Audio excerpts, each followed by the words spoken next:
Welcome to No Talking During the Movies. I am your host, Stephen Austin. I am the guy in the background. My name is Tank. Tank is Ego the Living Planet, and I am Star-Lord. Honestly, I just wanted to be Star-Lord and say Tank has his own gravitational pull. Yeah, that hurts a lot. Thanks. Yeah, But I at least I get thought to that'd be also be rough. Kurt Russell, so that's fine. That's a big win. Mm. And on command, you can turn into David Hasselhoff, so that's pretty good too. I mean, I sounds said, pretty good. yeah, Yeah. absolutely. Our question this week has been the same question we've had the last 2 weeks, except on this one, it's for Phase Three. So, if you could change one thing in Phase Three, just one, of the MCU, what would it be? Different actors, directors, or maybe a redo of a whole film? Anything is on the table. Tank, what is your answer? This is Well, it's all of funny. Phase. This is all of It's Phase Three, by the way, not just Part oh One, since oh we're doing okay. Part One today. Hmm. Well, that's tough. But honestly, I feel like Phase Three is pretty damn near perfect. It's really good. Honestly. And of all the things, it's funny that you mentioned Guardians Guardians of the 2. Galaxy 2 because that might be like the only one I would say. I feel like the story was a little bit. I don't know. I wasn't a huge fan of it, Mm-hmm. but but like relatively to the rest of the phase. Now, Sure. Guardians, uh, you know, um, Thor 2 makes Guardians of the Galaxy look like Citizen Kane. Yeah, I mean, You know real. what I mean? So I wouldn't mess with it, honestly. You shouldn't Really? mess if it ain't broke, don't fix it. You know what I That's mean? Like that's that's what I say. interesting.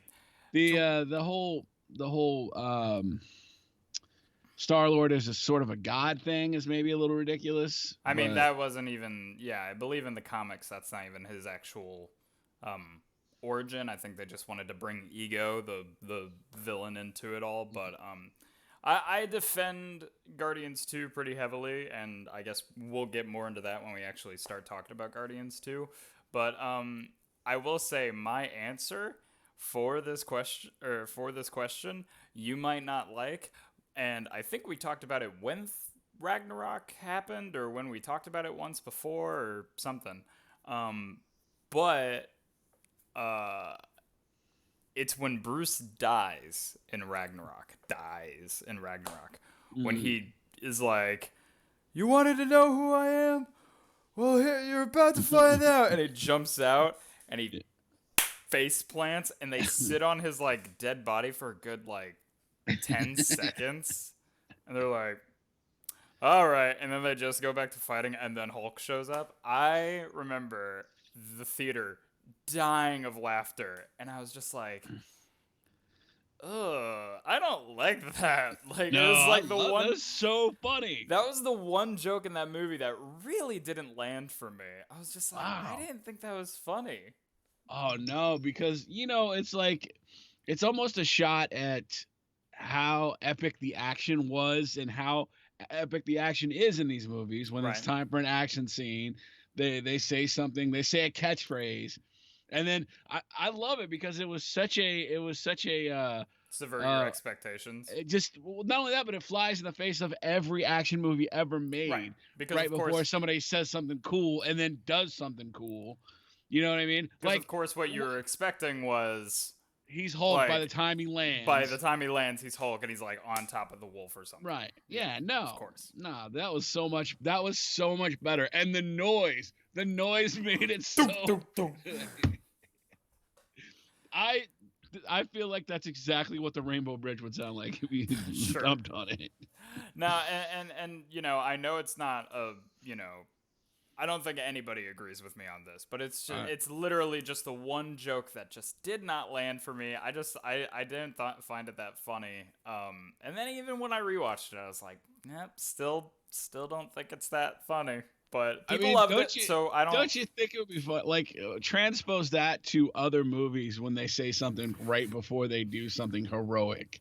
Yeah, but of Like course, like, picture Con Air when he's like, "You said you don't believe in heroes. I'm about to show you one," and then he turns around and gets shot in the face and it's over. You know what I mean? Like that's funny. That is funny.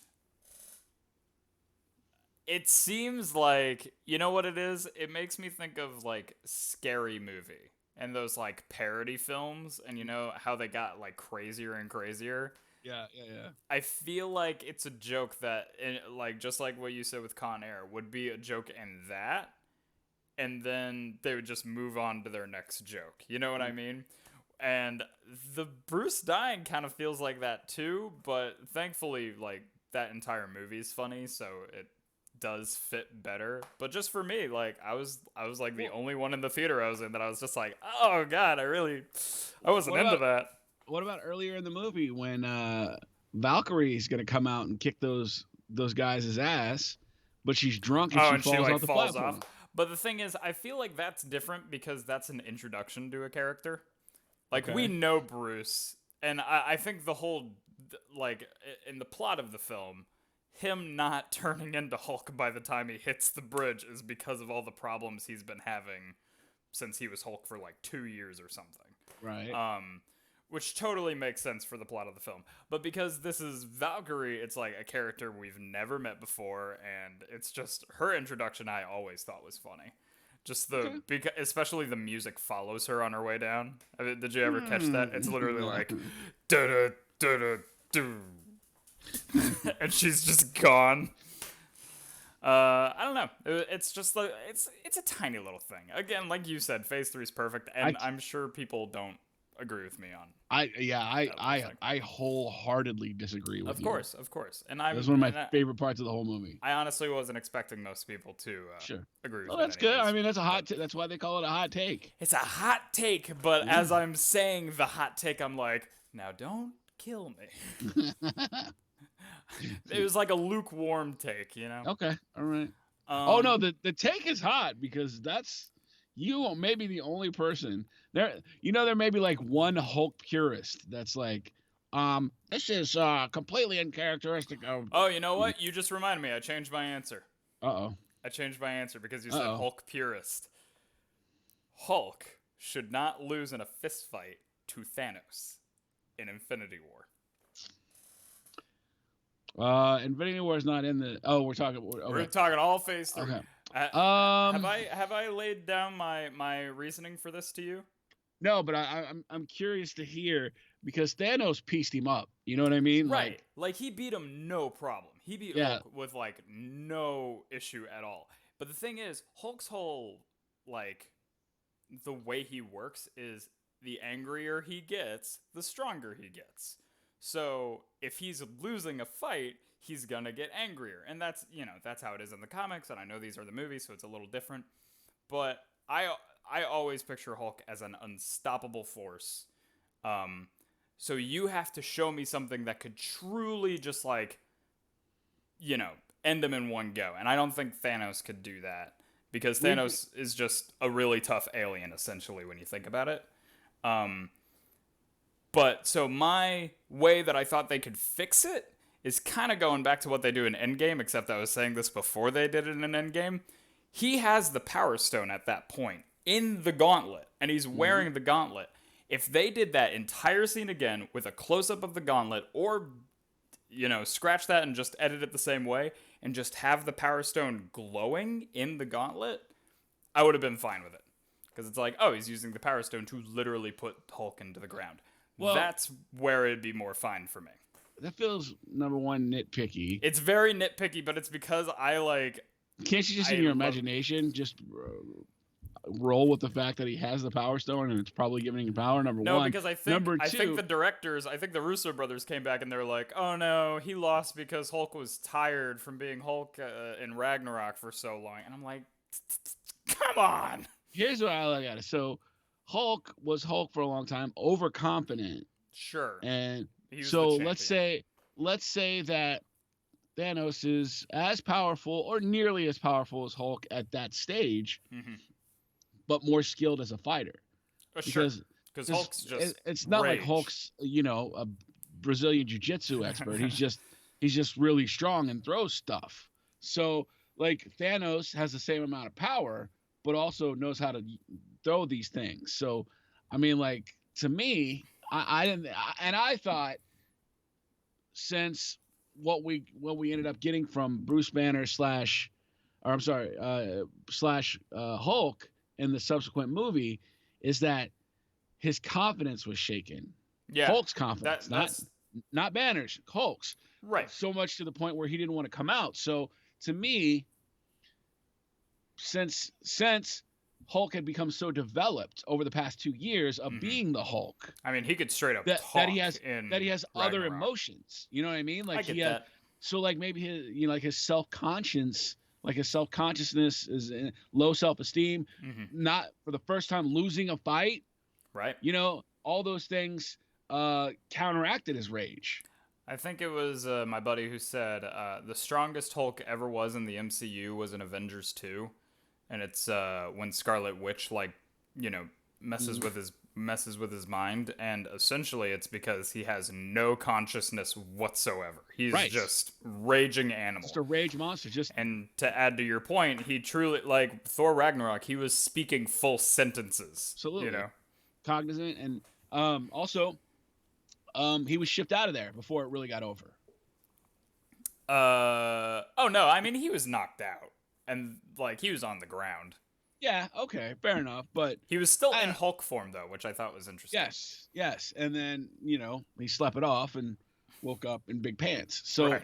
I don't know. I kind of again, not to be contrarian with you, bro, because I respect your opinion, but Again, I'm solidly disagree. I agree with you that what I'm doing is very nitpicky. Yeah. If I really could change one thing, it would be that. I would really want like showing that he's using the Power Stone. So I was still Shake Hulk. You lost to somebody.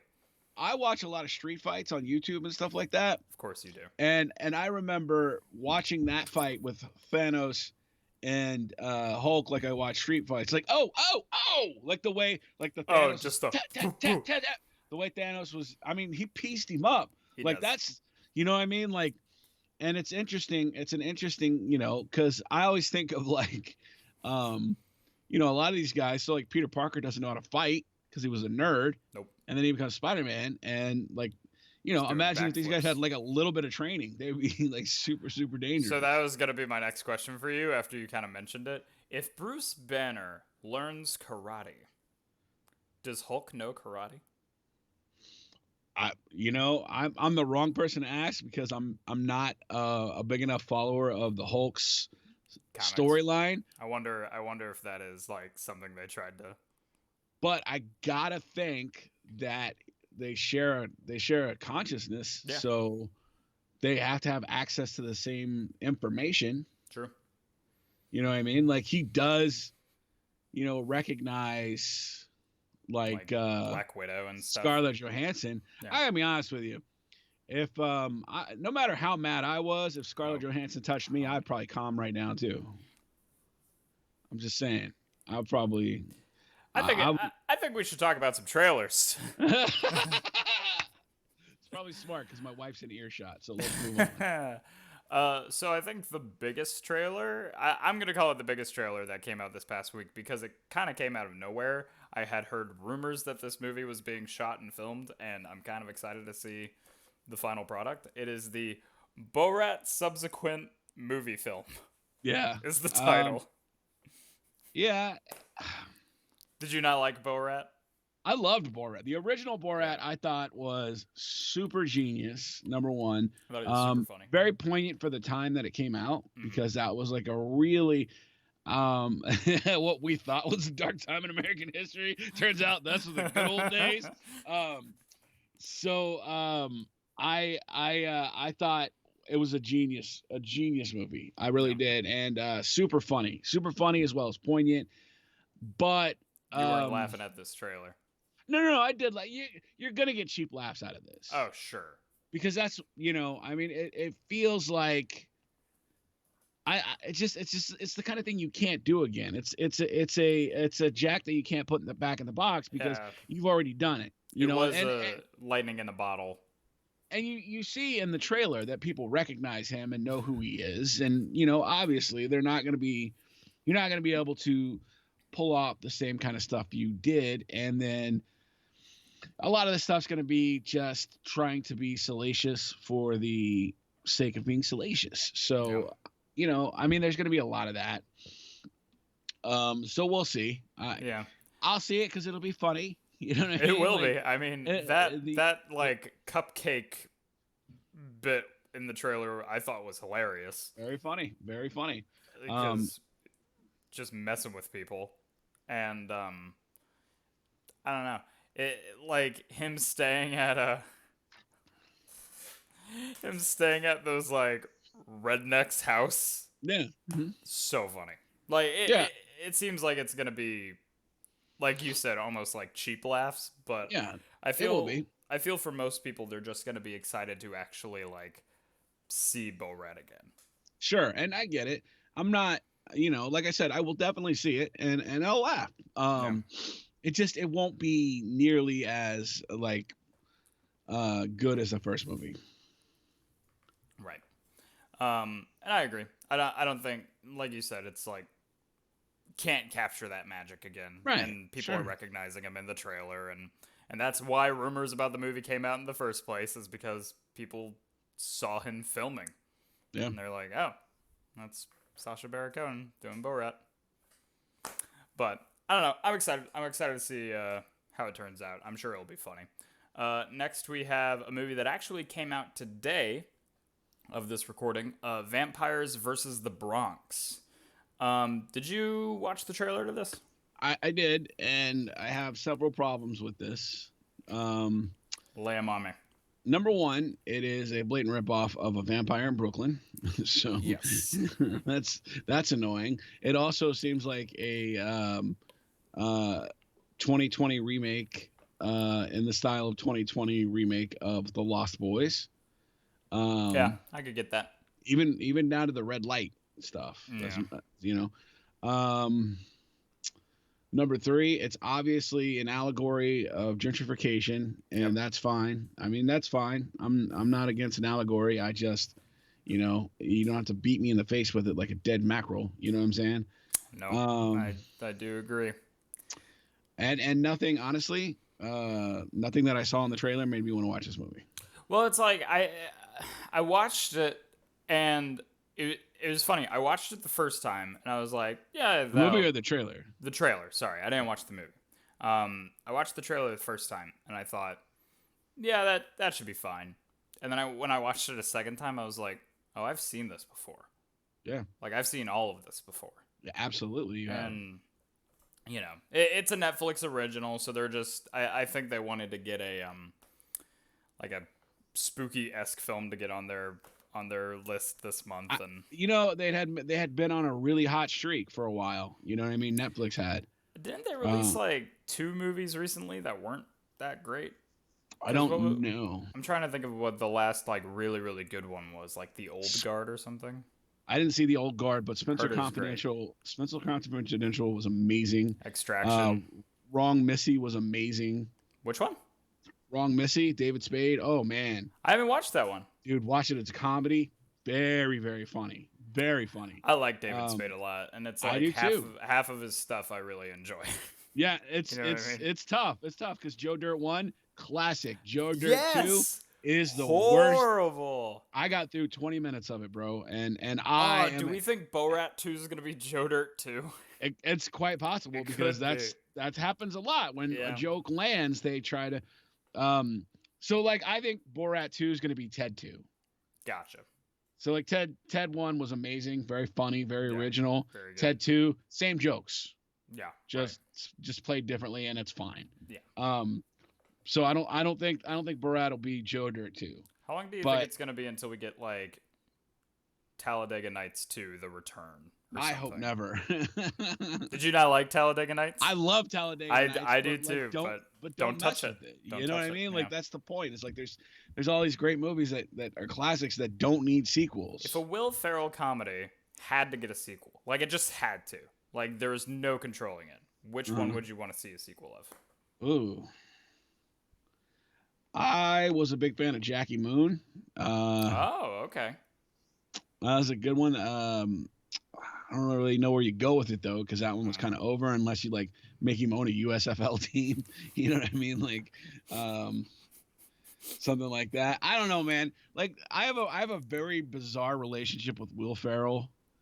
Like Do you like love and hate him at the same time? both at the same time, Yeah. because I honestly think he's not that funny. He's funny, but like he kind of does the same funny. You know what I mean? Absolutely. So It's like like the first, how many times have you heard Will Ferrell like screaming in a movie and it's all for the same joke? You know what I right. mean? Like I feel like the last time his like screaming that was funny and it was different than anything he had done before was like him freaking out about Santa and Elf. You know what I Right. mean? Yeah. Yeah. Santa! And he plays one of two characters, either a um the super mayonnaise white guy who Yeah. doesn't really know what's going on, or the George W. Bush from different regions who's overconfident but completely unqualified. Those are the two characters that he always plays. You know what? I got the best answer to which one needs a sequel. Stranger Than Fiction 2. Now, hold on a second. That was an amazing. I That was a love that movie. and like I fell in love with Jake Gyllenhaal, Maggie Gyllenhaal. I Yeah, fell in yeah, love with her yeah. in that movie because she was I forgot so she was in cool.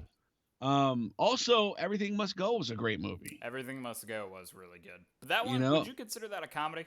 no. No. No. I mean, it had funny parts in it, but it was all about Right. a man breaking down. You know what Right, I mean? exactly. I remember watching the trailer and thinking, like, the trailer is edited like it's a comedy, Mhm. but this doesn't look that funny. I think a lot of times people will do that wrong. You know, Oh, there's yeah. been several examples of people selling like where they sold. I can't remember what movie it was, but they sold it as a horror, and it wasn't a horror movie at all. Hmm. This just happened recently. I can't remember what it was, but it's Yeah, I'm sure there's plenty of examples we could go into that. I'm trying to think. There was plenty that I knew, like, they sold it like it was an action thriller, but it was actually, like, a really down-to-earth spy talkie movie or something. I don't know. I thought, interesting how people do that. yeah. But back to vampires and the versus the Bronx. I'm Yeah. out Yeah, for I'm sure. not I'm not into it either. And it came out today, and when I looked at the IMDb score, it's already like 4.4 out of 10. Like, And not maybe great. it's just for kids. You know what I mean? Maybe it's Sure. so they can have it. It's all they can keep it. All right, and our next and final trailer that we're going to be talking about is, I believe it's pronounced Minari. So this is definitely like, I think they're showing like Sundance, and it's definitely a more down to earth indie film. It's Stephen Ewan. How do you say his last name? I thought it was Lee Hyun or something like that. No, his name's Steven. Stephen Lee, Steve Lee. Oh, I don't. I don't know. I don't know. He's Glenn from The Walking Dead. I love the actor. Yeah. And it honestly, this trailer was like, I was like, damn it, I just know I'm gonna get emotional watching this movie. You know what I Dude, mean? this is definitely a crier, and Yeah. the trailer, the sense that I get from the trailer is that the movie is going to be super charming.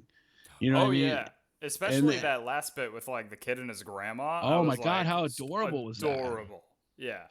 And it's funny because something they said in that always like kind of like I always said, when people get broken hearts, it's like this is what it's about. It's people getting broken hearts. Yeah. They put it back together, and it's stronger than ever. And I always said about Yeah. when you get a broken heart, you put your heart back together. It's like glass, and then once you put it back together, it's like stained glass. Because even though it's been broken and it's pieced back together, it's more beautiful than it was originally because it's made up of different things that have happened. So Wow. that's what this movie's like, kind of driving home. You know Yeah. what I mean? It's kind of the point of this movie. And one little boy says, "Grandma smells like Korea." That killed me. So like I feel like it's gonna be funny, and I feel like it's gonna be a tearjerker. Oh, And definitely. you know what I They mean? have It's a like one of those shot. things. It's If people are interested in what we're describing about, and they haven't seen the trailer, I would say don't watch the trailer. Because they have a shot of something that could be a huge spoiler towards the end of the trailer, and I was just like, I wish they didn't show me that. right. Do you know what I'm right. talking about? I do. Yeah.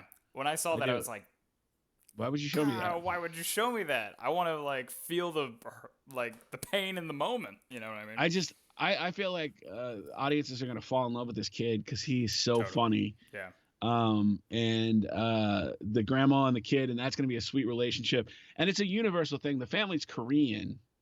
Right. And I don't think that's really the focus of the story. I think that just happens to be what they are. Well, And it sounds like they're immigrants come to live the American dream, right? right. But like again, like I don't think that's really the crux of the story. I Oh, think that everything that's going on is really universal, like a family struggling to yeah. succeed and a father that wants to be successful so that he can be an example and provide for his family. I mean, that's a feeling. I don't even have kids, man. Hmm. We're just trying to have kids, and that's a feeling that that's a lot of pressure Yeah. as you get older. And you're a young man, so you don't have that yet. But as you get older, you start to think about things like that. You start to think about like, I need to provide and I need to take care of, and I need to, Yeah. so watching this like universal of the parents struggling and the kids growing up. I mean, like it looks, I'm in, man. I'm really excited to see this movie. Yeah, and I saw like Twitter and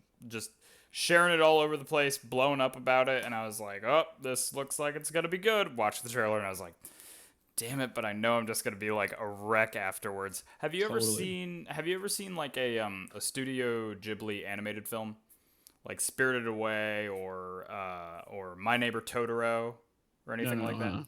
Okay, so they're very well crafted animated films, probably some of the best animated films that have ever existed. Studio Ghibli is essentially um, the Japanese Pixar. Like they are Okay. just they kill at everything they do.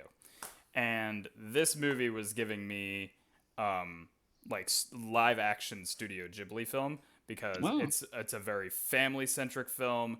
It looks like there's always a darker, more serious tone going on in the background about the parents while the kids are off having their own adventures. It's very My Neighbor Totoro esque, where the kids are going off exploring in the woods and having fun and trying to like live a innocent life, where the father is constantly working and constantly trying to provide, and their mother's sick, and it's just heart-wrenching, but it also has this really nice charm to it, and that's Hmm. really what this movie feels like. I was getting a lot of Studio Ghibli vibes from it, and I like I that. I would definitely recommend those movies to you. Those are timeless classics, and anybody can enjoy them. But Minari, I'm super in. Yeah, me too. I'm really excited to see it. All right, what do you say we do some news? Love it. Okay, so not too much news, but luckily there's a lot of MCU news, so it always fits. So first off, the biggest thing that happened, like I think yesterday, this was announced. Spider-Man 3, the upcoming Spider-Man 3 for Tom Holland, has cast Jamie Foxx's Electro in the movie. I don't like it. You don't like it. I don't like it because I didn't like it. I didn't like his Electro in the last movie. Was Electro. Neither did I. No, I hated it. But the thing is, they say it's the same character. Nope, hate it. How's that possible? Is it a different So, universe? Is it multi? Are they multiversing? so what I saw was somebody on Twitter theorized this, and I think this is brilliant. Uh, Scarlet Witch in 2020, WandaVision, messes with the universe. Spider Man is dealing with the fallout of the universe being messed with, i.e., fighting a villain from a different universe. From a worse Spider-Man universe. Yeah. And then it was like, then they bring in the big guns to fix it, and it's Doctor Strange, as in Multiverse of Madness. And I'm like, dude, if they're doing that, that's really exciting. It's pretty exciting. I mean, Yeah. I'm not gonna lie. As and and like this is not an indictment on Jamie Foxx because I love Jamie Foxx. I think he's incredible. He's I in just one of I the best Quentin Tarantino movies, and he sells it because of him. Yeah, Yeah. right. And you know, it's just I did not like him as Electro. Nope. I didn't and to be fair, everything around that movie was terrible. Yeah. So that maybe in the right hands it works better. But um, obviously Tom Holland is the I mean like He's the a best mil live action Spider Man we've gotten. by like it's not even close. Like Yeah. he doesn't edge anybody out. I mean, this is like sh- miles better than any of the other two. So Yeah. we'll see. I mean, it should be interesting, at least, to say the least. Boss Logic, who's an artist who I follow on Twitter, he does a lot of concept art, and he's really, his stuff is incredible. But he started doing he was theorizing what they could do with Electro, where if he is the Electro from the other universe and he's coming into this one, maybe he's like an actual supervillain now. Like he's, because in Amazing Spider-Man, like he wasn't necessarily like all put together. But if he came into this universe, he could straight up have like a supervillain costume and like have created technology to help control his power, where he didn't really have it in the last movie, where he could actually show up and just be a better version of that Electro. Well, let's hope for that then. Yeah, that's what I'm kind of hoping for. But even then, it just excites me that it's a multiverse. That's just, it's crazy. And then it's tying in together. I think that's fun. I enjoy that. And one of the things that Phase 4 puts me off a little bit is how stupid the names are of stuff. You really Multiverse of Madness. You really don't like Multiverse of Madness. Stupid name. It's a stupid name. And also, For Love and Thunder makes me want to throw up. But like the title of it looks like a freaking He-Man comic, and you know they're doing it for just like, I think I love the names, but I'm a loser, so stupid. I love Multiverse of Madness. I love Thor: Love and Thunder. Is there another name that you're not into? No, that's it. Those are the rest of them, because what is it? Shang-Chi? Shang-Chi and the Ten Rings. Legend of the Ten Rings. That's fine, because that's an introduction, and that's something we're learning. And Ten Rings is the real Mandarin. What is the? I hope we get the real Mandarin. Oh, we are in this one. They've said they're going to give us the actual Mandarin. Wouldn't it be amazing if it were actually Ben Kingsley as the Mandarin in the show? Well, I think they did like a short. It's called like a one-off or something that they did a couple of, and one of them is Ben Kingsley's character after Iron Man 3 and what happens to him, and he gets taken to prison, and he essentially uses his like intimidation to like, and I guess his charisma to take over the prison, not like just being the like biggest inmate in the prison. And then right at the end of the short, like some dude attached to the Mandarin actually comes in and kills him, so he's dead. No. I'm not saying the guy.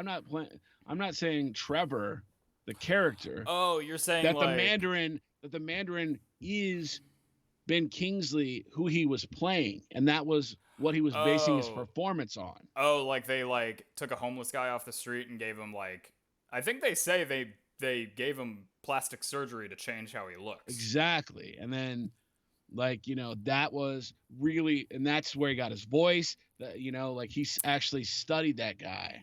That would be interesting. See, that would be dope, because that would be like, that Mandarin was terrifying. He was really scary and awesome. And it's like, I would love to see that. So I would love to see that too. I think that'd be pretty awesome. I think that would be like I think it's a good wrinkle too, like a cool story nod. Oh yeah, sure. Because that was the most upsetting thing about Iron Man 3, and I think that would retroactively make Iron Man 3 better for some reason. You know what I mean? Agreed. If it was like, oh, by the way, the guy he's playing is the real Mandarin. Right. He's the one that Tony Stark is dealing with now. Just isn't. And when Memento goes, I am the Mandarin. I'm the Mandarin. Then he's just saying that we're all the Mandarin, because he's all, and that would be. I love Honest Trailers. You ever watch those? Yeah. He goes, Guy Pearce is angry because Iron Man missed an appointment one time and turns into a supervillain. I know we already talked about Phase 2, but boy, Guy Pearce's character, like he has to be a nerd. Or he's the worst. He's the worst guy since Guy Fieri. Have you seen that comedian's whole bit where he's like, I'm sorry, what did Guy Fieri do to any of you? And he like lays out why Guy Fieri is like the greatest guy ever. And he's like, He but does seem just like a because he really has nice guy. silly hair, Yeah. everybody makes fun of him. Yeah, no, I get it. It's I a get really it. good It's thing. true. It's true. Next in our Marvel news, Miss Marvel has been cast. I'm gonna botch her name. Iman Amon. Vellani? Aman? Amon Benani, yeah. Okay, so she's gonna be playing Kamala Khan, who I've gotten a lot more info on playing the Avengers game because you play as Kamala Khan in the game. I'm way more excited for this TV show now because Kamala Khan is a killer character. Miss Marvel is an awesome character. She is a fangirl of the Avengers who gets superpowers. And in the story of the game, she comes together to like fix the broken Avengers so they all fight as one. And I don't know how that's going to play out into the MCU. I don't know if they're going to do the same, like she's coming in to like remind everybody why they're heroes. But just the idea of a super fan of the superheroes becoming an Avenger is super exciting to me. You know, I gotta be honest with you, I can't wrap my head around that universe existing without Cap and Iron Man. Dude, I'm kind of right there with you. I don't know where the Avengers is gonna go without them, but you know they were. I think they were trying to tease that Captain Marvel was gonna be the new Captain America kind of deal, and you know Black Panther was gonna have a really big role in it, but now they gotta change that as well. It's really gonna be different. Far From Home's whole theme was about how Peter's the next Tony Stark, which I mean. I love you, Spider-Man. You're not. You know, you're not there yet. Well, here's the thing about Tony Stark. First of all, the kid, I mean, like his character has so much growth left to do as far as from a character standpoint, from a hero standpoint. Tony Stark had that. I mean, Tony Stark could make anything he needed, you know, to make, you know, he was a MacGuffin machine. He made a new element. Yeah, exactly. So, honestly, like, you know, you don't.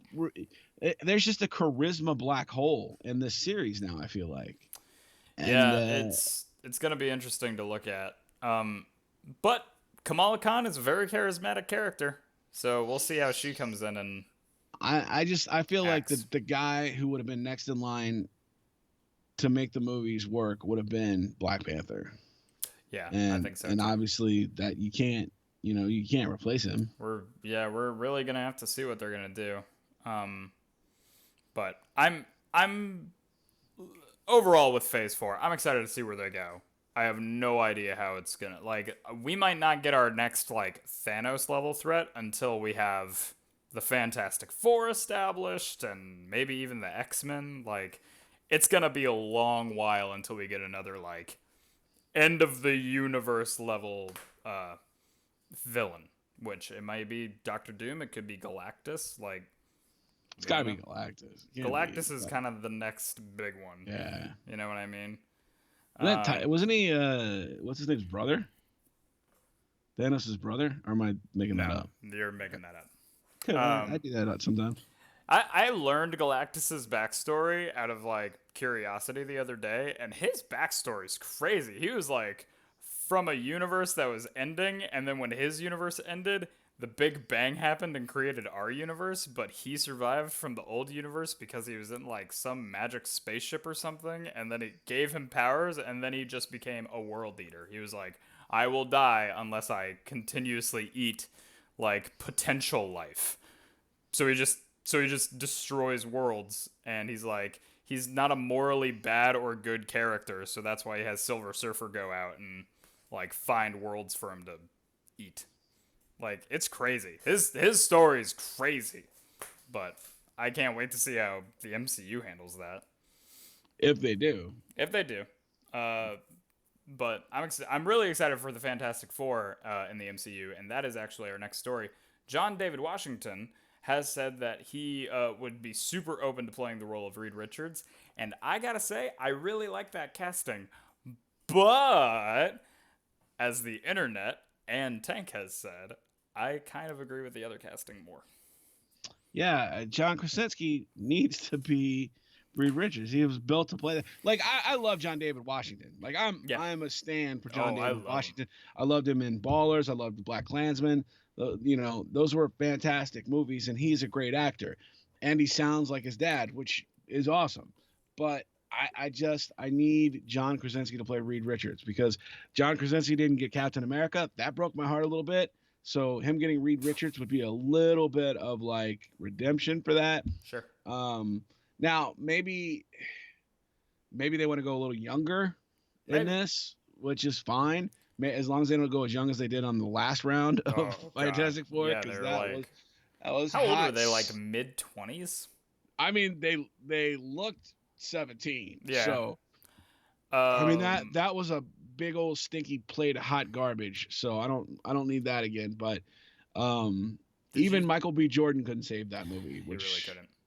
you know, Did you see the other fan casting that I was seeing not too long ago for John David Washington?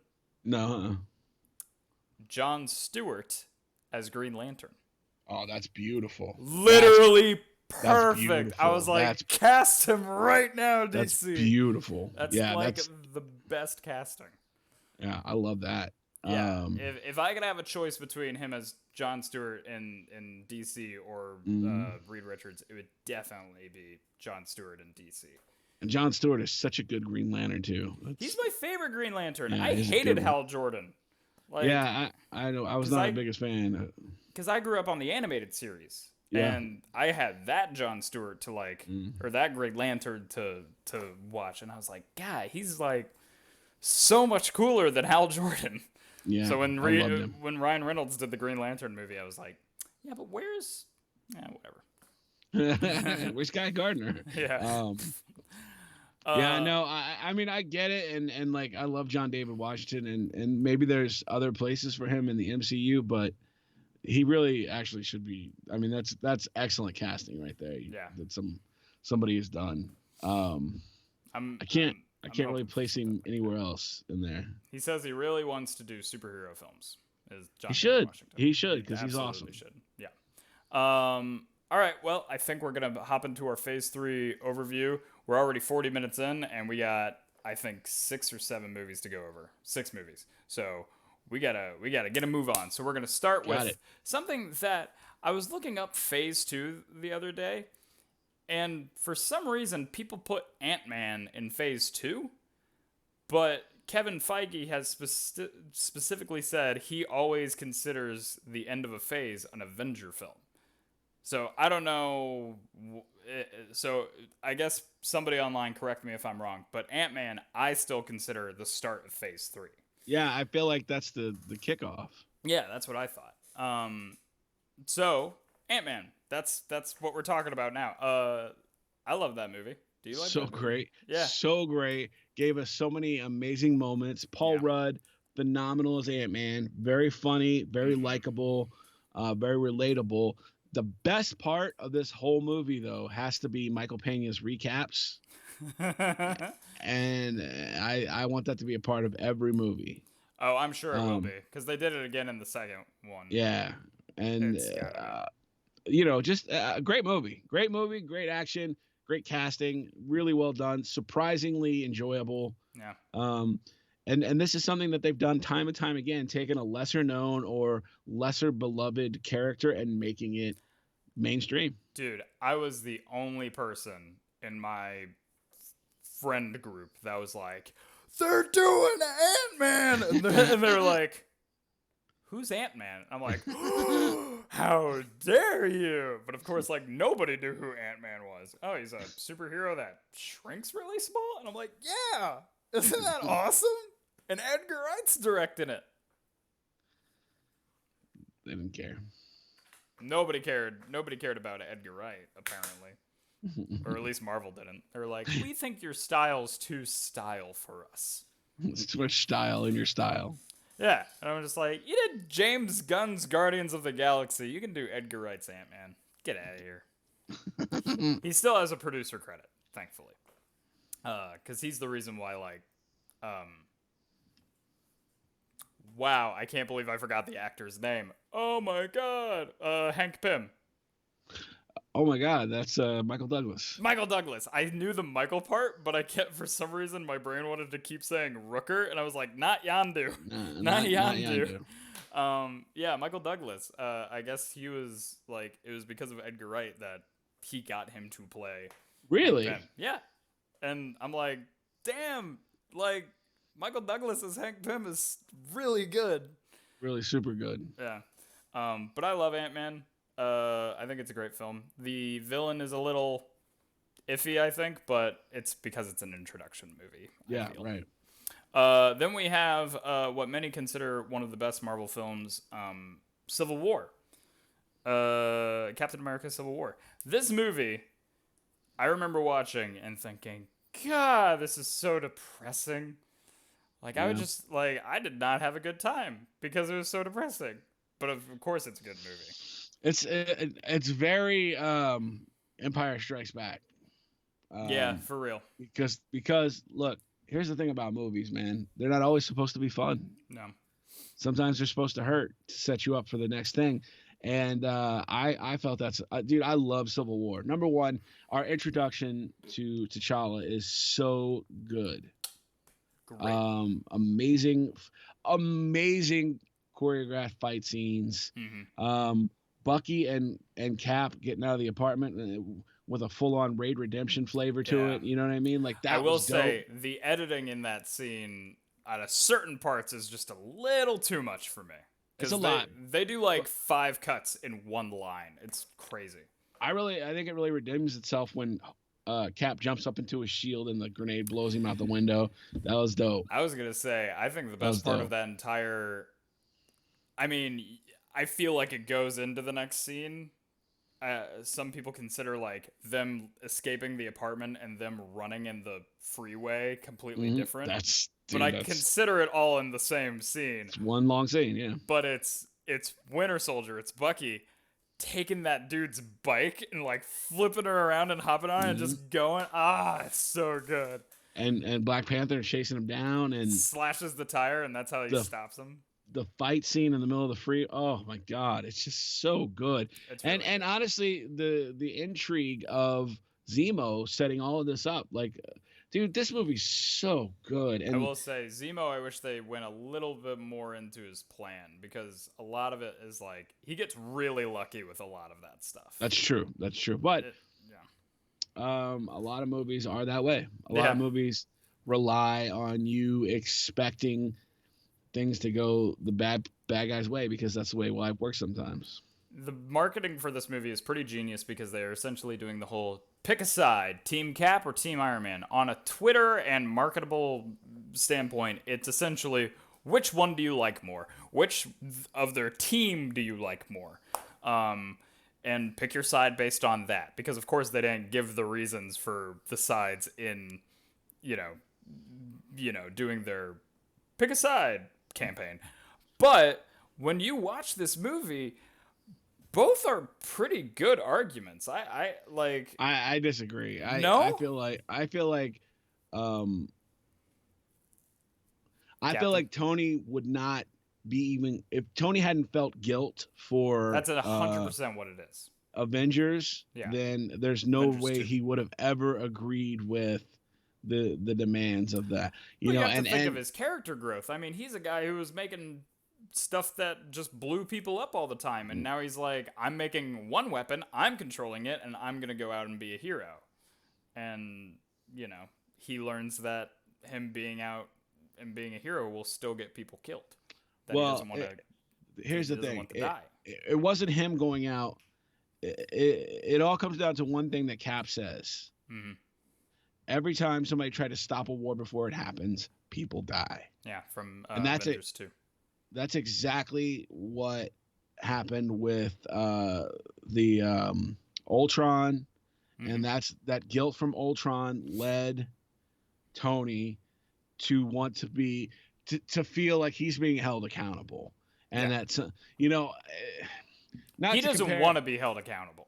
Like, right. That's what he wants. He wants it to be a committee that's making the decisions of where the Avengers go, and if something goes wrong, it's on them. It's not on the Avengers. But what Cap realized, and what the reality is, those people are corrupt and they would misuse them. Well, it was they have the potential to be corrupt, and that was his argument that I thought was really well done. He was like it's still going to be decided by other people who have agendas, and agendas change, Exactly. and that was his Exactly. argument. And I was like, Exactly. and he was like, the only freedom we have right now is the freedom to choose, and if we don't get that, then we're no better than just a weapon. Absolutely. And And he's 100% right. he is. And you saw in Avengers 1 they were going to nuke the entire city. Those are the people that you It's want true. making the decision on where the Avengers go? No. Right. Absolutely Of not. course, this is like.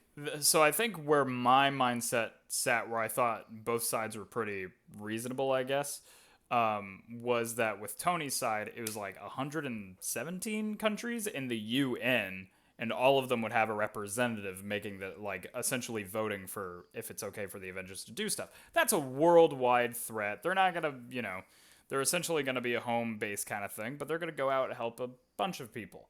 But again, the agendas change. So that's where I felt where it's like, I don't know, I feel like the picking a side is a little bit harder than just, I like Iron Man. And he's got Spider-Man in his team, so I'm going to do Team Iron Man. Well, personality-wise, there's no choice other than Iron Man. Of course. You got like Captain America's good and wholesome and great and entertaining, but Iron Man is the guy you want to hang out with. I mean, no doubt. Anytime I think of Cap in that movie, for some reason in that movie, the movie where he's very serious, but for some reason when I think of Cap in Civil War, I always think of the scene where Spider-Man holds up the thing that's about to like crush him. And he's like, "You got heart, kid. Where are you from?" "Queens."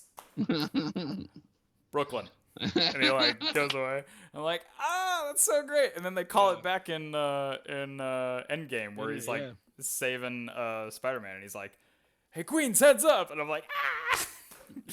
I love that. I love that so much. It's really great. It's really great. Civil War is a great film. It's very depressing. It doesn't make me feel good at the end, but you know what? We get some really great scenes in it. And we get an introduction to Spider-Man. Tom Holland, Which was awesome. so great. So next we have Doctor Strange, or as I like to call it, Iron Man with a little bit of magic. Because that's essentially what the movie is. It's just like his entire character arc is Iron Man 1. But the Magic thing is, Man. I love Doctor Strange. Dude, so surprisingly good. Yeah, like, I remember watching it in the theater, and like, as I'm watching it, I'm like, this is just Iron Man. But, like, that's not preventing me from loving it. And honestly, bro, like, I set it out at the movies. I didn't care. And then I was like, Really? it was on cable one day, and I watched it, and I was like, holy shit, this is a really good movie. Yeah, awesome. And Yeah. like, honestly, like, the lessons learned in that movie, the ancient one, Tilda Swinton's character, I think she is done fantastically because, you're not allowed to use dark magic. That you're not allowed to pull magic from the dark dimension. That was like her one big rule. And then when it turns out she was doing that to keep her alive and protect everybody, that's the moment where right at the beginning of the movie where she's fighting Madden Mickelsen's character in the library, and the world starts to change around him, and he yells, "Hypocrite!" And I'm like, they call it out right in the beginning of the movie that she's using dark magic. And the reasoning for her doing it is so great. And of course it's her getting to that moment where she's about to die, and they both go into like the spirit, like astral realm or whatever, and it's that one lightning strike coming down, and she's like, I thought I was like prepared for this moment, but here I am, like stretching out one moment into 1,000 just so I can watch the snow. I'm like, oh, That's deep. she's That's so deep. good. And then when they brought her back in Endgame, I was like, yay! Like, just, of course, the time travel. But, dude, like, that movie's awesome. Benedict Cumberbatch plays a great Stephen Strange. I don't know, man. I really like Doctor Strange. Yeah, it was really surprising, and even after the surprise is worn off, the goodness remains. Oh, you know what? A common problem with Marvel films is it's the whole same versus same at the end, and I was really afraid that's what Doctor Strange was going to turn into, where it's just him fighting Mads Mikkelsen and magic fight. Right, But he wins in that movie for being smart and right. outwitting the big baddie, who's like Yeah. Dormammu in the Dark Dimension, and that whole Dormammu, I've come to bargain, and resetting it over and over again, essentially just to annoy him for all time. I'm like, that's genius and Genius. so different from what we normally see. Hmm. I was so happy that's where they went with that movie. And the magic was really accessible. I thought, like, really fun. Oh Like, yeah, the you know, the way they the way they explored all of it. Yeah, the yeah. sling ring. Um, the fights were very entertaining to watch with how they used it, and him learning the whole sling ring thing was so funny with her like taking him to Mount Everest and then her leaving, and then Mordo comes up and he's like, oh no, not again. Where is he? And she's like, any second now, but then it shows like her like fiddling with the fan behind her back because she's nervous, and I'm like, how many people has she killed doing this? But I love Doctor Strange. I think it's a Yeah, it's great good. film. It's good. Yeah. Next up we have Guardians of the Galaxy Volume 2 The weakest I feel in this round in that we're this talking phase, about. or I'm sorry, in part one. Yeah, probably overall as well. But not Really? weak. Yeah, I would not I would put Captain Marvel below that. I'm not. really. I'm Oh, not I a love huge. Captain I'm Marvel. not a huge fan of that movie, but we'll talk Um, about that next week. yeah, but like not weak. The Yeah. weakest of them, but not the it's like the worst fighter in the UFC could still kick Kick. my Yeah, ass. exactly. So, you know, it's a good movie, very funny, very I funny. I love You it so love the much. characters, you love Kurt Russell, the music is amazing. My big, I guess, feelings about this film is that the first movie was setting up the characters as a team, and Uh-huh. then this movie explores the characters on an emotional level a lot more. Um, I would say Drax not so much. He's probably the one who gets short shrifted the most. Him and Groot, I guess. Um, but like this movie is Quill's movie, it's Gamora's movie, and it's Rocket's movie. Rocket so much so that Mhm. Yondu essentially is like I know how you're feeling because I'm you. Like you and me are the same right now. And I don't know, man. Like I appreciate that movie so much for giving so much characterization to all the Absolutely. characters. Well, and think about like in the first movie, Yondu was almost kind of a bad guy. Yeah, but like they even kind of tease in that movie that it's like every time Right. Quill gets away, you always let him go, boss. That's my Sean Gunn impression. Is it pretty? Is it okay? No, it sounds like an Owen Wilson impression. Wow. Wow, that's Maggie. When is Owen Um, Wilson gonna be in the MCU? hopefully never. Hopefully never. Him and Kirsten Dunst and Tobey Maguire could just Flame all on. stay away.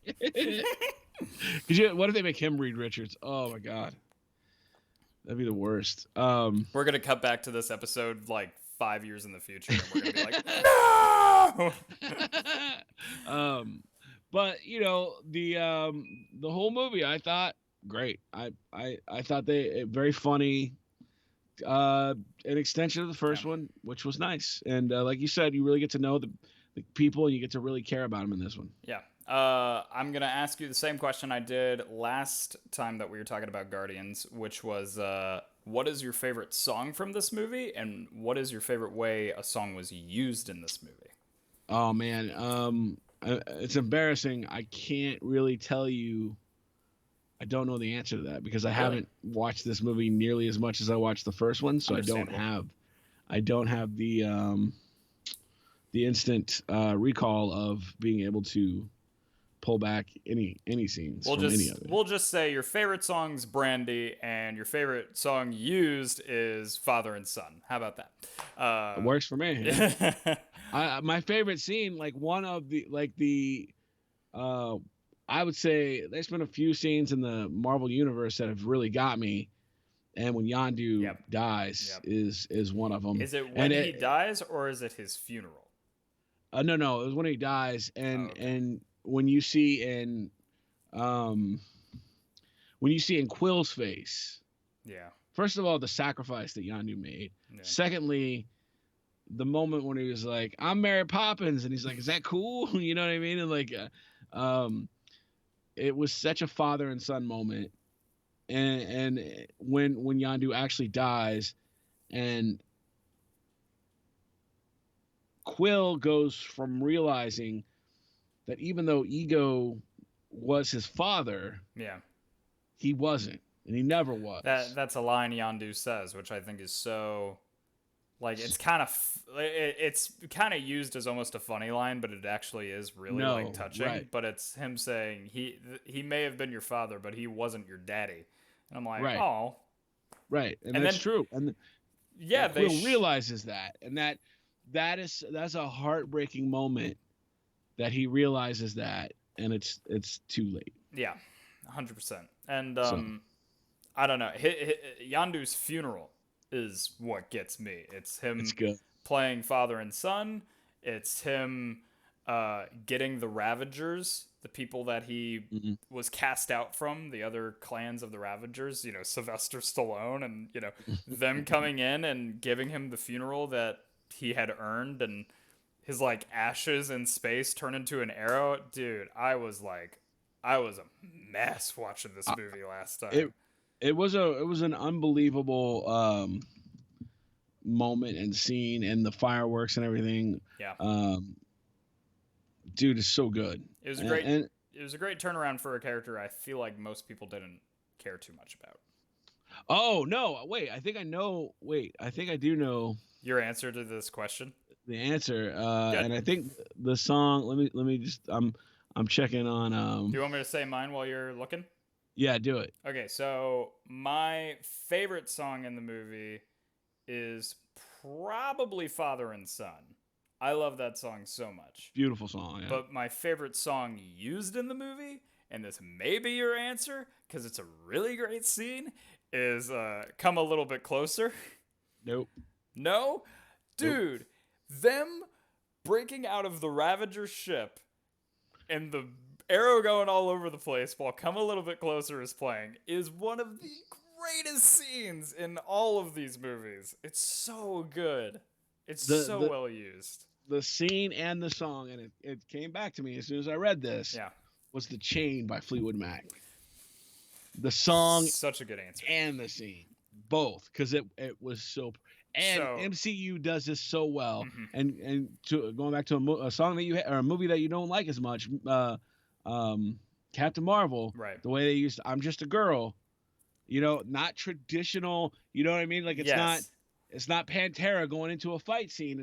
It's something different. And I think Good Will Hunting started this by doing Baker Street during a fight scene, and it makes it work. I will say though, with the Captain Marvel argument, they do play "I'm Just a Girl," but in the movie, "I'm Just a Girl" hadn't come out yet, and that's what bothered me.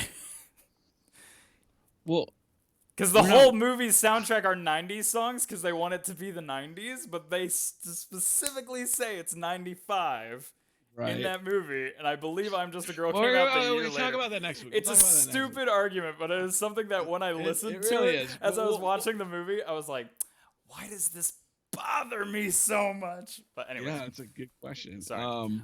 Because did you like the movie Knight's Tale? Because I gotta tell you, none of those movies came out in the medieval times. What do you mean exactly? Yeah, exactly. But yeah, that song and scene, that's it for me. So my buddy Martin, you've met Martin. He has this great great, I guess, analyst of theory, the use of the chain in Guardians 2, because he loves Guardians 2. He puts it at even level as Guardians 1. He loves it so much. His argument for the chain, or theory for the chain, is they use it at the beginning of the movie when they're split up. When Quill, Gamora, and Drax go with Ego, and Rocket, Nebula, and Groot have to stay with the broken ship. And the line is, "You will never break the chain," but that is literally a scene where the team is getting broken up, and that is them being broken. And it's at the end of the movie that they're all working together, and Quill finally like comes together against his father with the team, that they play it again, that the chain is back together, and they play it again during that fight. And he's like, I think that it's brilliantly well used, and I can't help but agree with him. It's very awesome. Yeah, I love it. Anyways, we got 2 more movies to go through. Spider-Man: Homecoming. Terrific. I mean, absolutely perfect Spider-Man movie, and we don't have to watch Uncle Ben die again, which is nice. Yeah, I do like that they just kind of tease it every now and then, and they do that again in Far From Home with like his luggage literally saying BFP, which is BFD, big effing deal. Nope. But also the addition of Iron Man to the movie, and their relationship is awesome. And Dude, like, I love Iron Man in that what's movie. up with your ridiculously attractive aunt? Yeah. You know, like that's dope, because that's one of those things where we've been given a certain kind of Aunt May all this time, Always a very older woman. and they just shifted it up, and it didn't faze me at all. You know Because what I mean? she looks like a 16-year-old's aunt. Yes, absolutely. And not the 80s idea of what an ant was. Yeah, You know what I mean? Like totally. a apple pie ant. You know what I Yeah. mean? Like, so I mean, that's dope. And the movie's great. The sidekick is awesome. Ned, dude, when that lady walks in on him and he's like, I was watching porn. I love Ned so much. He's so good. So good. They wasted Donald Glover. I think it was like my only. Well, I think that was a on purpose cameo from You think Glover. so? Well, because remember, people were arguing, I think before Andrew Garfield was casted as Spider-Man, that they wanted, I think he was doing it too, that he wanted to be the next Spider-Man. It's too old. Well, this was back with Andrew. Even still, I mean, he's Even like 35. Yeah, he's like 35. Yeah, good point. But so they instead, as kind of a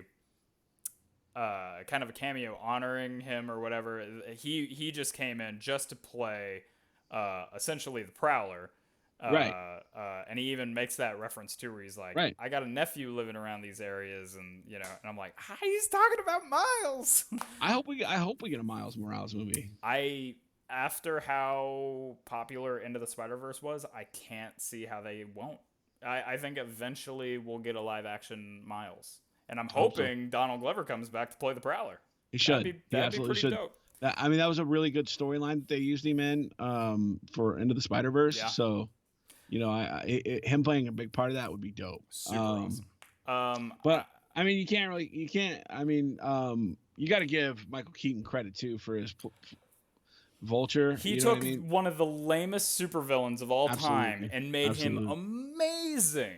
But also, it did this thing that Marvel had started to finally come around to correcting and fixing, as making these villains have like legitimate motivations. Yeah, you know what I mean? And he truly does. Like he's a providing good guy for at the beginning, even towards the end, like like at the end when they start, like he knows who Spider-Man is and he doesn't give him up. He could give him up, but he doesn't. Dude, we've already talked about great movie theater experiences. One of the best ones I ever had was sitting in a theater watching this movie, and it's Spider-Man walking up to the house for prom. Uh-huh. Knock, knock, knock. Door opens. Michael Keaton shows up, and the audible gasp that filled the room, and this one dude goes, "Oh shit!" It was the funniest thing. And I was just, and it made the whole audience laugh too. But like, everybody was like, this is great. Did not see that coming at all. I know we're running out of time here. I know, we got so I'll make this brief, but my best, absolute 1000% best movie experience. Yeah. I was in high school. Yeah. I was on a date. I didn't have a car, so my best friend had to drive us. So my best friend, my date, and I went to go see the Mark Wahlberg movie Fear. Right? You've told me this story. I love this story. Okay, so we go there. And it's packed. It's a packed house because it's opening weekend. Right. The entire time, I'm Mystery Science 3000, the movie, out loud to the whole theater, and they freaking loved it. Yeah. They were cracking up the entire time. I was getting applause breaks. It was amazing. Nobody told me to shut up. Dude, I gotta tell you, that was the most fun I've ever had at the movies. That, I mean, it has to be. And you know what? I'm hoping one day we could like set something like that up. How amazing would it be to get people together to have a live Mystery Science Theater? I went to a live who was it? Doug Benson? I went to a live Doug Benson Does Movies thing where he was talking during Point Break at Sunray. That sounds awesome. It was awesome. It was really funny. But we should do that. Like, all right, let's continue. We gotta rush. But we're brainstorming. So Spider-Man: Homecoming, great. I will say real quick, I did want to say Iron Man, that scene where he's like, you didn't even listen to me. And you know what? If you really cared, you'd be here. And then the suit opens up and he's actually there, and you're like, no. And awesome. And then he does the whole like, I'm nothing without the suit, and he's like, I wanted you to be better, and because that is a lesson that absolutely Tony learned, and he really wants Peter to learn it too. It's so good. Anyways, the last film, and maybe one of the best of the MCU overall, is Thor Ragnarok, and boy, this movie is just a masterpiece. It really is. Except this one scene at the end where Bruce. No, I love this movie so much. I think the villain's really well done. I have said, like, Thanos, Killmonger, Hela, God, they really started at Hela. Like, oh, all these villains are so great. But you did really point out Vulture's reasoning is great too. Really good. So they really went like Vulture, Hela, Killmonger, Thanos, like such good villains. Yeah, they figured it out at the end, I think. They really did. I think that's like the thing that you had to have in a good villain, because especially in 2020, good guys and bad guys, the lines have never been more blurry. Oh, yeah, totally. Because everybody's motivation is the same. It's just how people go about getting, that thing that changes where they are on the good or bad spectrum. What Thor Ragnarok does so well, and again, this is like a movie studio that's just constantly evolving and learning from itself, like good AI, is that they realized that Thor, despite the fact that he's this super powerful, omnipotent god being, his confidence is Ricky Bobby-ish, and that can be very funny. And that's what they did with this movie. I mean, if you think about the Avengers films, he gets a lot of laughs. He does, but I don't think it was always intentional. No, but it's astounding that like he got so many laughs, and they were still like, all right, well, we're gonna do our next one, and it's gonna be dark and gritty, and it's Thor: The Dark World, and it's one of the worst Marvel films of all of them. And like, dude, remember Avengers 1 where they're like, he killed 38 people in 2 days or something like that, and because he was like, hey, that's my brother you're talking about. He killed 38 people in 2 days, and he's like, he's adopted. Like, that was the first real sign of Thor being just hilarious. But also when he's like, I am the god of thunder and no one can challenge me. There's a comedy there, because that overconfidence doesn't play in 2020. Yeah. You know what I mean? Like, and you talk about shifting completely from what you did in one movie to the next. The way they took the dark, gritty, stupid whatever they did in Dark World and made it a Lisa Frank Trapper Keeper in the third movie, and added such unbelievable characters as Jeff Goldblum being Jeff Goldblum, and Valkyrie, who, by the way, is Is one of the most fun characters in the killer. entire MCU, She's so great.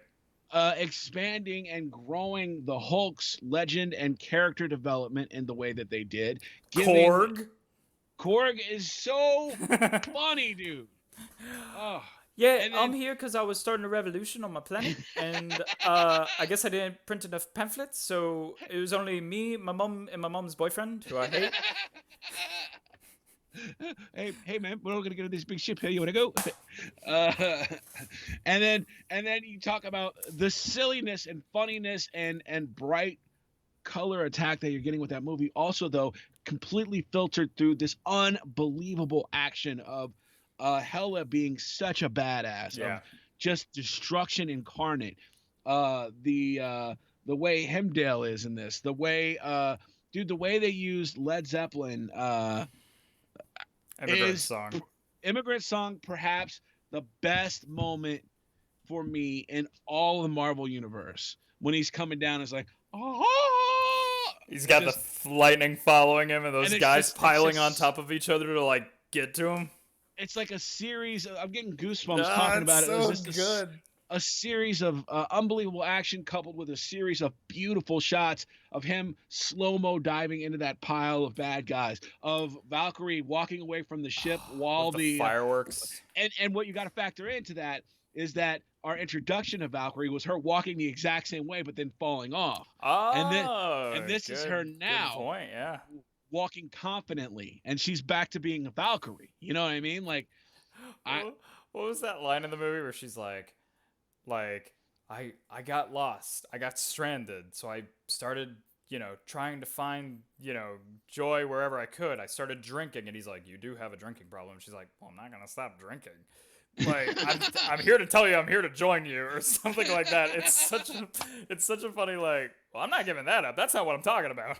Well, I mean, like, juxtapose the seriousness of that battle scene and the consequences of that battle scene with Thor throwing a giant red ball at a window and it bouncing back and hitting him in the head. You know what I mean? Like, what heroes do.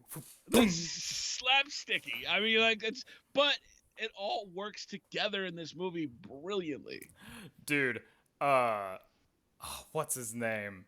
The big, is it Surtur? No, that can't be it. It's the big fire guy that shows up at the end to destroy Asgard. Right? Oh, it might be Surtur. It's not Surtur. Surtur. But that's close. Yeah. It's like Sigurd? It's not Satyr. No. It's like it's a name like that. Yeah, Cinder. Yeah, it's not. So he shows up. He's huge, and then it's Hulk going to fight him. He's like, Hulk, for once in your pitiful life, don't smash, puppy monster. It's such a good movie. It's a buddy cop film with like two idiots, and it's just it's beautiful. I love it. They did such a great job with this, and talk about turning around a franchise that was in definite like danger of just cared about Thor anymore, falling into the pay no mind list, and to turn it around like this was just and now amazing. It's like Love and Thunder, I'm sure, is going to be a killer again because it's Taika Waititi, and Chris Hemsworth's still going to be involved. And he's like, oh, I plan to be in the Marvel universe way past Love and Thunder. And I'm like, that's awesome. Great. Awesome. That's great. We need that. Hopefully. Yeah. I mean, like, and we'll talk about this next week, but Fat Thor, oh man. And Fat Thor, here's the thing. Funny, but at the same time, tragic. Heartbreaking. And it's really like, I don't know. We'll have a lot to talk about next week, and I'm really excited for it. But real quick, we're gonna just run down our recommendations. I think we'll save our top 3 of the phase until next week. I think that'll be most appropriate, and then we'll probably do a top 3 of the entire MCU after that too. But so our recommendations this week. You got anything good for us, Tank? I do, yeah. And I actually it came to mind because we talked about John Krasinski as Reed Richards. I'm gonna go Jack Ryan, the TV series on Amazon Prime. Very, very good show. Very good. It's not super action packed. There is some action, but it's mostly intrigue and spy and stuff like that related. So kind of like a little bit more stylized The Wire. Oh, I like that a lot, and I've heard it's fantastic, so I'll It's really good. definitely give it a watch. Really good. My recommendation is a special that happened a few days ago, the South Park Pandemic special. Uh oh. Dude, it was so good. It was so good. It was touching on a lot of different uh, issues that happened throughout the past couple of months, from Black Lives Matter and the police, and obviously the pandemic, and they treated all, with the same South Park humor as always, and it was really funny. But there were moments in there where like Stan, his whole, I guess, journey in the episode is that he's sick of it all, but he's trying not to appear weak during it. Mhm. And like it got me emotional, man. I was like, how does South Park is so good at what they do, and I just, Trey Parker and Matt Stone just killed it again. And I recommend everybody to watch it. It'll make you laugh, and it'll really kind of make you think, wow, this has all been nuts. It truly has. Yeah. And I cannot recommend that enough. But anyways, I think that's gonna do it for this week. Tank, how you feeling? Man, I'm feeling good. I know we went long, but hopefully people watch it because I feel like we hit on some really good stuff in there. Yeah, I think so too.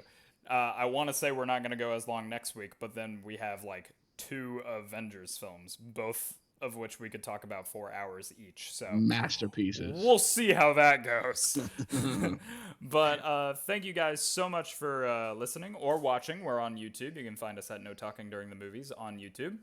Find us on Instagram. I like to tease what the episode's going to be about sometimes on Instagram, and then that's where I also put our recommendations after we have recommended them. And you can find us there at No Talking During the Movies on Instagram as well. So for this week, I think that's going to do it. Once again, thank you. I am your host, Stephen Austin. I am Tank. And we'll see you next time. Bye, guys.